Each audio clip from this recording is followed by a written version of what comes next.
जय हिंद। थल सेना दिवस आज 15 जनवरी को है। इस पे भारतीय नौसेना और वायु थल सेना की भी ड्रेस को बदले गए हैं और भारत के ब्रह्मोस को पहला विदेश में भेजा गया है। ईएमआई पे कर्जा पे बेच दिए लोग। और एनटीपीसी ने किस तरह से बेहतरीन ढंग से लड़कों को बर्बाद किया है, इस सब को हम लोग समझते हैं। देखिए, भारत के पहले थल सेना जो प्रमुख थे केएम करियप्पा साहब, बहुत बेहतरीन सेनापति थे। तो इनका जो नियुक्ति हुई थी वो 15 जनवरी 1949 को भारत के पहले सेनाध्यक्ष मिले थे केएम करियप्पा साहब, पहले सीरियस भी थे। इन्हीं के याद में भारत जो है वो 15 जनवरी को थल सेना दिवस मनाता है, जो आज के दिन है। इस दिन क्या किया गया, भारतीय सेना का जो कॉम्बैट ड्रेस है, लड़ाई लड़ने वाले ड्रेस है, इसको चेंज किया गया। ये काफी पुराना मॉडल है, देखने में हमारी इसके साथ भावनाएं भी जुड़ी हैं, लेकिन ये लड़ाई के दौरान छुपते थे सैनिक, तो आराम से पता चल जाता था। तो सेना में एक क्वालिटी होता है कैमोफ्लाज। कैमोफ्लाज मतलब होता है कि आप छुप सकते हैं, वातावरण के हिसाब से छुप जाना, वो कैमोफ्लाज कहलाता है। तो ये कैमोफ्लाज में अच्छा सेट नहीं होता था, इसलिए भारतीय सेना की ड्रेस को चेंज किया गया। ये झाड़ियों में, पत्थरों पे, रेगिस्तानों में कहीं भी अच्छे से सेटल हो सकता है। इसे डिजिटली हम लोग नया डिजाइन किए हैं। इसे डिजाइन करने का काम जो किया है national institute of fashion technology जो है चेन्नई, इसने बनाया है। ये काफी सोच समझ के इस ड्रेस को बनाया गया। ये ड्रेस काफी हल्का है, गर्मी के दिन में इससे ज्यादा गर्मी नहीं लगेगी, पसीना को वगैरह ज्यादा नहीं होगा। ठंडी के दिन में ना ही इसमें बहुत ज्यादा ठंड लगेगा, यानी दोनों में इको फ्रेंडली हो जाएगा, क्लाइमेट फ्रेंडली होगा। इस पे डिजिटल पैटर्न्स को बनाए गए हैं ताकि हर तरह जगहों में ये छुप जाए। 15 तरह के अलग अलग क्वालिटी के कपड़ों में से मर्ज करके इसे बनाया गया है, अलग अलग कैटेगरी के। ना ये सूती है, ना नाइलॉन है, ना कुछ है, एकदम स्पेशल कैटेगरी के 15 अलग अलग टाइप के हैं। 8 अलग अलग डिजाइन थे जिसमें इसको फाइनलाइज किया गया। इसमें अलग अलग टाइप के 4 पैटर्न है, 4 अलग अलग पैटर्न को मिला के इसे फाइनली बनाया गया है, जो इस बार शोकेस किया गया था हमारे परेड पे ही। जो थल सेना का 26 जनवरी का परेड तो अभी बाकी है, बट थल सेना दिवस में जो परेड होता है उसमें इसे शामिल किया गया, तो वो इस टाइप का दिखेगा यहाँ पर। तो ये काफी ज्यादा, देखिए, दिखने में आपको अलग टाइप का लग सकता है क्योंकि हमें इस टाइप की ड्रेस देखने की आदत नहीं है, लेकिन दुनिया के अन्य देशों के कंपेयर करके ही इसे बनाया गया। ये मॉडर्न आज के 21वीं सदी के लिए ये एकदम परफेक्ट है। इसमें कई सारे चेंजिंग है। पहले के ये जो ड्रेस थे ये रेगिस्तान में छुपेंगे तो स्पष्ट दिख जाएंगे। दूसरा, इसमें इन करना होता था शर्ट को, और 3 बटन ही आपके दिख सकते हैं, 3 से ज्यादा बटन नहीं दिख सकते। आप चाहे एनसीसी किए होंगे या फिर सेना में होंगे तो 3 बटन ही ऊपर के दिखते थे। अब जो आएगा उसमें इन करने की झंझट नहीं रहेगी। इससे क्या है कि सेना वालों को काफी रिलीफ मिलेगा, कहीं पहाड़ वगैरह पे चढ़ने में काफी आसानी होगी। बेल्ट लगाएंगे, बेल्ट अंदर रहेगा, आर्मी की बेल्ट बहुत जबरदस्त होती है, बट इन करने का झमेला नहीं रहेगा। दूसरा, ये कैमोफ्लाज। कैमोफ्लाज मतलब अगल बगल के जगह के हिसाब से हमारा ड्रेस दिखता है या नहीं, तो कैमोफ्लाज के हिसाब से ये बहुत बेस्ट है। जैसे यहाँ देखिए, ये सैनिक पहाड़ के अंदर से यहाँ पर यूएस आर्मी का ये ड्रेस है, तो इसमें अगर हम लोग ये वाला ड्रेस पहन के अगर गए रहते हैं तो कैमोफ्लाज अच्छे से नहीं हो पाता। और देखेंगे पहाड़ी या रेगिस्तानी एरिया में ये वातावरण के हिसाब से ये बेहतरीन ढंग से कैमोफ्लाज कर गया, लेकिन अगर ये वाला ड्रेस यहाँ पे अगर फिट किया जाएगा तो देखिए इजीली ये डिटेक्ट हो जाएगा। इसलिए कैमोफ्लाज अच्छा हो सके इसलिए आर्मी ने भी अपने ड्रेस को चेंज किया। हालांकि नेवी पिछले साल ही अपने ड्रेस को चेंज की थी। आप देखिए, आर्मी का ये कॉम्बैक्ट ड्रेस है, जबकि नेवी का कॉम्बैक्ट ड्रेस पिछले साल ही चेंज हो गया था। नेवी के ड्रेस में देखिएगा ब्लू वाला हिस्सा ज्यादा है। इससे क्या होगा कि अगर ये समुद्र वगैरह के एरिया में कहीं जाते हैं तो समझ में नहीं आएगा दुश्मनों को कि समुद्र है या वहां पे कोई कचड़ा वगैरह या पेड़ पौधा गिरा हुआ है। इससे छुपने में काफी ज्यादा सहूलियत हो जाएगी नेवी को। नेवी पिछले साल ही अपने ड्रेस को चेंज कर चुकी है। एयरफोर्स के ड्रेस को तो चेंज करने की जरूरत नहीं, वो लोग तो फाइटर प्लेन के अंदर रहते, वो जी सूट पहने रहते हैं। मेक इन इंडिया प्रोग्राम को बढ़ावा देने के लिए भारत सरकार ने लगभग 50,000 करोड़ के डील को कैंसिल कर दिया। जो विदेश से आने थे उनको अब स्वदेशी तौर पे अपनाया जाएगा, जिसमें सबसे पहला झटका अमेरिकी कंपनी को लगा है जिसका नाम है बोइंग कंपनी का P-8I पोसाइडन जहाज। अमेरिका बहुत ज्यादा काटसा एम के तहत भारत को कह रहा था कि S-400 मत लो, कमाओ, हेलीकॉप्टर मत लो, तो भारत सरकार ने भी ना मना कर दिया, जो ससुर हम तोरे नहीं लेंगे यहाँ पर। हालांकि दुनिया का सबसे बेहतरीन सबमरीन हंटर माना जाता है P-8I को। ये हवा में उड़ते ही क्या करता है, समुद्र में कहीं भी अंदर पनडुबियां रहती हैं तो उसे ये मार सकता है, तो इसे चेंज किया। एक्चुअली ये बहुत महंगा है, केवल 6 ठो का प्राइस 13,000 करोड़ है। तो भारत सरकार ने कहा कि भैया ये सारी चीजें इंडिया में ही बननी चाहिए, क्योंकि आपको पिछले वीडियो में एक बार बताए थे C295 हम लोग जो हॉक खरीद रहे हैं उसमें ही सब चीजों को हम लोग फिट कर सकते हैं। तो जो हम लोग 13,000 करोड़ कर रहे हैं वो हम लोग अगर इंडिया में बनाएंगे तो यही चीज की चीजें सेम टू सेम चीजें हम लोग को 7 से 8,000 करोड़ में बन जाएगी। दूसरा एक और चीज प्लान कैंसिल किया हो गया हम लोग का, कामाओ हेलीकॉप्टर। हालांकि ये बहुत बेहतरीन हेलीकॉप्टर है, ये भी सबमरीन हंटर है। इसके नीचे जो लगा होता है, ये लगा होता है रडार, ये नीचे से सबमरीन को पकड़कर डिटेक्ट कर लेता है सबमरीन कहां पर छुपी हुई है। लेकिन इसमें दिक्कत क्या था, काटसा एक्ट के तहत इसका इंजन सैफरॉन इंजन फ्रांस बना रहा था, तो अमेरिका ने फ्रांस को कह दिया कि तुम रूस को इंजन मत दो, तो रूस ने कहा कि हम दूसरा इंजन लगा के भारत को देंगे। भारत ने कहा तू सबसे दूसरा इंजन बनाएगा, वो कैसा होगा कैसा नहीं, प्लाने कैंसिल कर देते। हालांकि भारत को ये नहीं करना चाहिए था, क्योंकि कामाओ हेलीकॉप्टर काफी सस्ते थे। ये लगभग 6000 करोड़ में हमको 150 हेलीकॉप्टर मिल रहे थे, तो बहुत सस्ता था, इससे सस्ता हेलीकॉप्टर नहीं था। तो ये काफी ज्यादा जरूरत था। हालांकि हम लोग चाहते तो फ्रांस से इंजन डायरेक्ट खरीद लेते, बॉडी खरीद लेते रूस से, कहते कि भैया हम रूस से खरीदे काम, तो बस असेंबल कर रहे हैं यहाँ पर, और फ्रांस दे भी देता। फ्रांस के साथ बहुत ज्यादा मतलब अमेरिका की दोस्ती नहीं चल रही है, ऑस्ट्रेलिया के मैटर को लेकर फ्रांस और अमेरिका में अभी दुश्मनी चल रही है।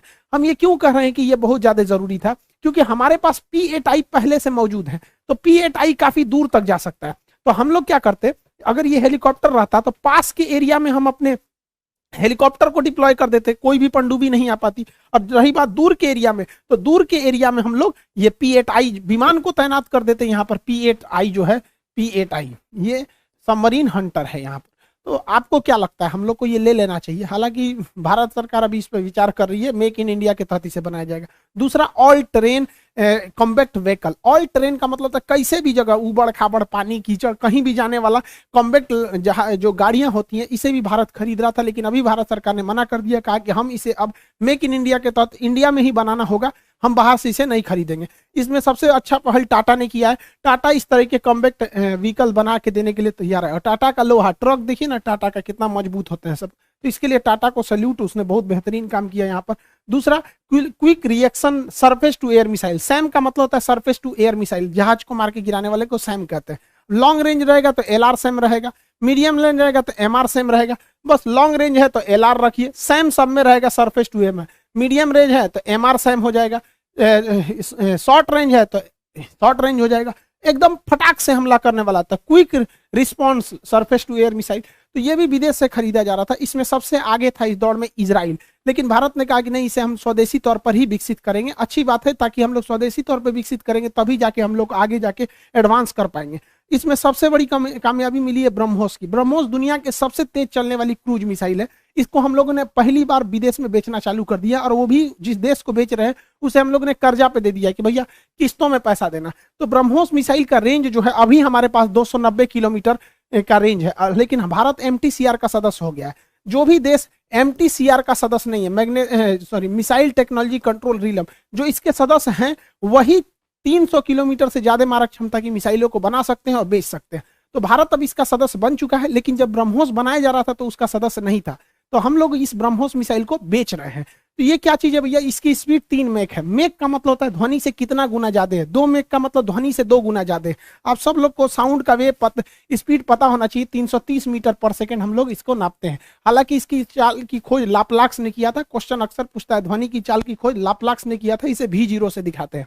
तो मैक का मतलब होता है ध्वनि की चाल से कितना तेज चल रहा है। तो इसकी रफ्तार 3 मैक है, यानी ये ध्वनि की चाल से 3 गुना। तो आप बताइए 330 का 3 गुना करेंगे तो 1000 से पार हो जाएगा यहाँ पर, यानी 1000 हो जाएगा। ये 1000 मीटर पर सेकंड, यानी ब्रह्मोस की चाल 1 किलोमीटर पर सेकंड होती है। 1 सेकंड में 1 किलोमीटर, इतना खतरनाक है।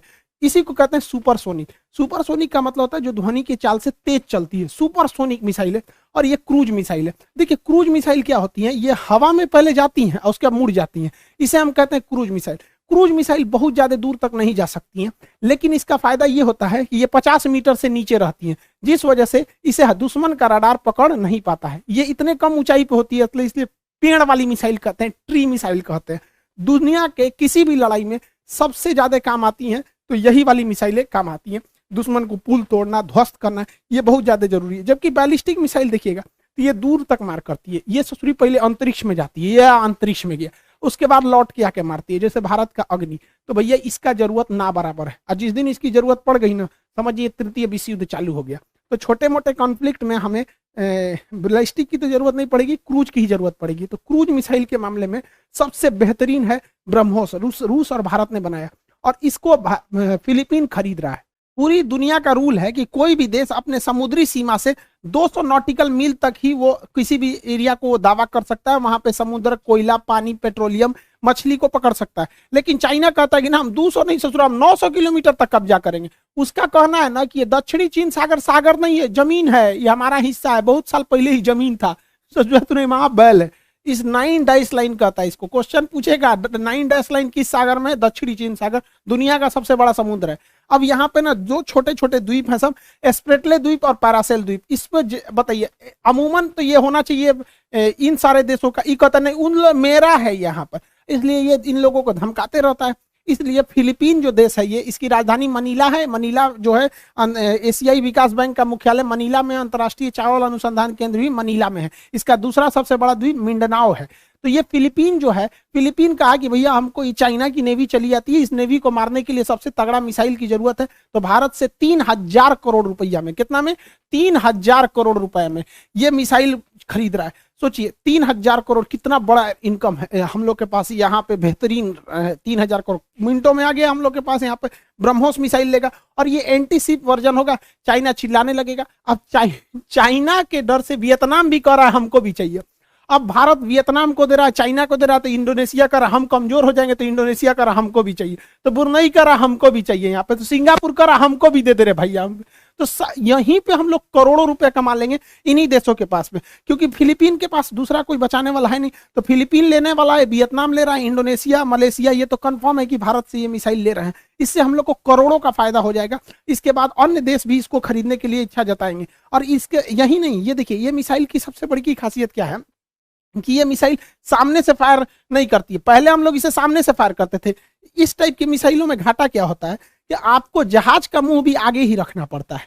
जैसे मान के चलिए उधर दुश्मन का जहाज है, तो ऐसे मिसाइल थोड़ा आएगी, आपको जहाज भी घुमाना पड़ेगा। लेकिन भारत ने इसको इतना एडवांस बनाया है कि आगे अब रखने की जरूरत ही नहीं है। इसमें वर्टिकल लॉन्च है, पहले ऊपर चल जाएगा, उसके बाद कहिए कि किन्ने मुड़ना है। अब मान के चलिए 90 डिग्री चला गया, अब किधरों मोड़ दीजिए, उसको क्या फर्क पड़ता है। लेकिन अगर ऐसे रहेगा तो फिर पीछे तो नहीं मार सकता है, ये कहीं भी रहेगा 360 डिग्री पे मार सकता है। यही वाला खरीद रहा है लोग, पूरी दुनिया का सबसे तेज। और ये क्रूज मिसाइल है बेहतरीन। भारत के पास जो है वो तो स्टील थे, रेडारों में नहीं आएगा। तो हम लोग का नेवल वर्जन तैयार है और एयरफोर्स वाला भी वर्जन तैयार है। तो अगर वो नेवी का खरीदा है तो अगले दिन एयरफोर्स का भी खरीदेगा। एयरफोर्स के अलावा जमीन पर भी मार करने वाला अवेलेबल है, ये भी खरीदेगा वहां पे। अब पानी के अंदर से बताइए तो मिसाइल कहां से आया है? तो पानी के अंदर कोई पनडुब्बी होगी, वही छोड़ी है यहाँ पे। हमारे पास हर टाइप का ब्रह्मोस है। तो भारत पहली बार, बचपन में हम लोग देखते थे भारत खाली हथियार खरीद रहा है, अब इतना खुशी होता है कि भारत हथियार अब बेच भी रहा है। आसियान देशों में ब्रह्मोस बेचने के बाद भारत का अगला टारगेट रहेगा ये ब्राजील और अर्जेंटीना में इसको बेचना। ये अगर इसको बेचेंगे तो हम लोग के पास बहुत ज्यादा डिफेंस को बेच के फायदे हो जाएंगे। देखिए आज वायुसेना ने भी अपना रिपोर्ट को पब्लिक कर दिया, जो हमारे सीडीएस बिपिन रावत सर का तमिलनाडु के कुल्लूर में जो MI-17 V5 हेलीकॉप्टर क्रैश किया था, इसका ब्लैक बॉक्स के जो भी जांच किया गया, इसमें जो भी वॉइस को देखा गया, इसके आधार पर बताया गया कि किसी भी प्रकार का मैकेनिकल या टेक्निकल फेलियर इसमें नहीं देखा गया था। कारण बताया गया कि इसमें अचानक से घना कोहरा इतना तेज छा गया कि पायलट की विजुअलिटी पूरी तरह से खत्म हो गई, और पायलट की विजुअलिटी खत्म होने के बाद ये टकरा गए और एक कैजुअलिटी हुई। हमने अपना एक महान योद्धा को खो दिया, तो उसका एक दुख था। तो अभी क्या हुआ, रिजल्ट आया रेलवे RRB NTPC का। इसने लड़कों को एक नया दुख देके रख दिया। इसने क्या किया है कि कहा था कि 20 गुना रिजल्ट देंगे। इसकी कहानी टोटल सुनिए। 2019 में इसकी वैकेंसी निकली, एग्जाम में नहीं ले रहा था। 2020 में हम लोगों ने speak up for railway SSC का कैंपेन चलाया, तब ससुरा एग्जाम लिया। एग्जाम लेने के बाद क्या किया, रिजल्ट नहीं दिया। फिर दिसंबर 2021 में हम लोग कैंपेन किए, 8 मिलियन ट्वीट किए लोग कि रिजल्ट दो, तो रिजल्ट दिया ससुरा। रिजल्ट में कहा था 20 गुना देंगे, 3 से 4 गुना रिजल्ट दिया है, और कह रहा है कि 20 गुना है। कैसे किया? इतना बड़का चोर है ससुराई कि एक लड़का का, एक कैंडिडेट का 4 बार रिजल्ट दिया और उसको 4 जगह गिन रहा है। देखो 4 गुना है यहाँ पे, यहाँ पे। तो ये नौटंकी करके रख दिया। हम इसका एकदम जीता जागता हम आपको लाइव एग्जाम्पल देते हैं। यहाँ पे देखिए, जैसे देखिए PK सर है, मैथ पढ़ाते। पहले ये धनबाद में रेलवे डिपार्टमेंट में थे, नौकरी छोड़ के आए, लड़कों के लिए मैथ वाला बताए। 2019 में अमूमन क्या होता है, पैटर्न जानने के लिए भी फॉर्म भर देते हैं। तो सर भी फॉर्म भरे थे, इनका रिजल्ट 3 जगह दिया है। खुद नौकरी छोड़ के आ रहे हैं, यहाँ भी रिजल्ट दिया है, यहाँ भी दिया है, यहाँ भी दिया है, जबकि सर को कहीं नौकरी नहीं करना। वो अमूमन आदमी ऐसे भर देता था कि चलो पैटर्न को देखना है। और ये 2019 का है, ये 2022 में किसको पता रहता है क्या होगा क्या नहीं रहेगा। तो एक आदमी का 3-3, 4-4 जगह रिजल्ट दे रहा है। अब सर को तो ऑलरेडी जॉब छोड़ के आए हैं, और उसके बाद से कहाँ जॉब करेंगे, इनका 3-3 जगह रिजल्ट दिया, बताइए। अरे भैया पहले रिजल्ट दे देते, सबका एक लिस्ट निकालते, जिसका जैसा नंबर उस हिसाब से रिजल्ट देना चाहिए था, लेकिन नहीं, सोच रहा एक के बार में 3 आदमी का दे दिया, बाद में सिलेक्शन एक ही जगह का होगा। यहाँ पे जो सीट बच जाएगी उस सीट को बेच दिया जाएगा ब्लैक में, वहां पे यही तो हो जाता है यहाँ पे। रेलवे वाले भी सब पिकुलियर है, पिकुलियर नहीं वो कहिए पिकुलियर के पावर एन है। जैसे हम लोग सर एग्जाम में बैठते रहते हैं कि पैटर्न देखते हैं कि जो स्टूडेंट को पढ़ा रहे हैं वो उस पैटर्न पर आ रहा है कि नहीं, और क्या दिया जाए। तो हम दिए, तो ये देखिए तीनों जगह हमको दिया गया।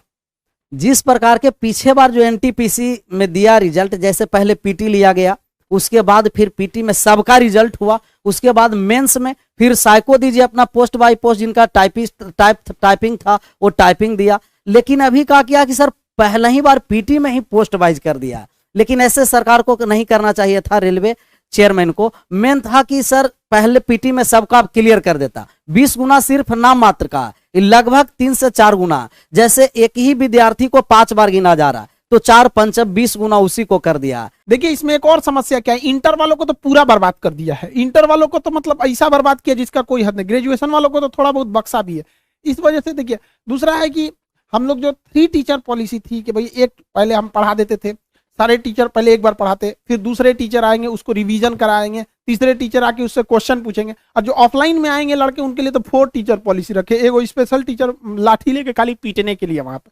लेकिन बड़ा तकलीफ होता है इतना मेहनत करने के बाद भी लड़कों के लिए, जब जानबूझ के बर्बाद किया जाता है इस तरह से, तब काफी ज्यादा तकलीफ होती है। यहाँ पे लड़कों के लाइफ से खेल रहा है। और इसके लिए लड़के आप टेंशन नहीं लेंगे, आपके एग्जाम के लिए रिजल्ट के लिए हम लोग साथ खड़े थे। आपका जब फोटो रिजेक्ट किया था, जो काले लड़के थे उनका फोटो रिजेक्ट कर दिया था, 4-4.5 लाख लड़कों का, 3 महीना लड़ा आदमी, लेकिन रिजल्ट वापस लेके आया था, उनका मॉडिफिकेशन लिंक। इसको भी सुधारा जाएगा। और एक स्टूडेंट क्या कह रहा था कि सर आप हम लोग के लिए आवाज उठाइए। अरे यार तुम्हें बोलना पड़ेगा कि स्टूडेंट के लिए आवाज उठाएं। हम किस समय आपकी आवाज नहीं उठाएं? जब भी आपके साथ कोई समस्या होगी हमेशा आपके साथ खड़े रहेंगे, हमेशा आपके हक के लिए आवाज उठाएंगे। और जिस दिन खान सर आपके लिए आवाज नहीं उठाएं उस दिन समझ जाइए कि ऊपर वाले ने खान सर को उठा लिया। हम लोग बहुत जल्दी इसको वेल तरीके से सारे टीचर्स के साथ हम भी सबको कॉल कर रहे हैं कि आगे क्या रणनीति है, इसको कैसे सुधारा जाएगा, सुधार के हम लोग लिया जाएगा। आई होप आप अपना उम्मीद नहीं खोएंगे, आगे फिर से जो नेक्स्ट एग्जाम है उसके लिए भी तैयारी में लगे रहेंगे। मिलेंगे नेक्स्ट क्लास में। जय हिंद।